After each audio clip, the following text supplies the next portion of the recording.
Hmm, ito yung luto ng probinsya.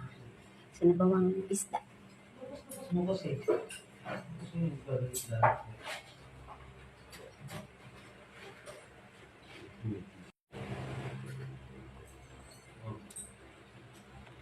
Kumulo na ito ng tinulang isda. Lagyan natin ng gulay. Maraming gulay para masarap.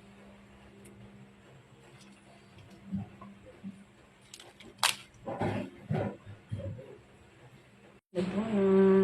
Tapos lalagyan natin ng malunggay. Konti kulo na lang, luto na. Maraming gulay, mas masarap. Luto na.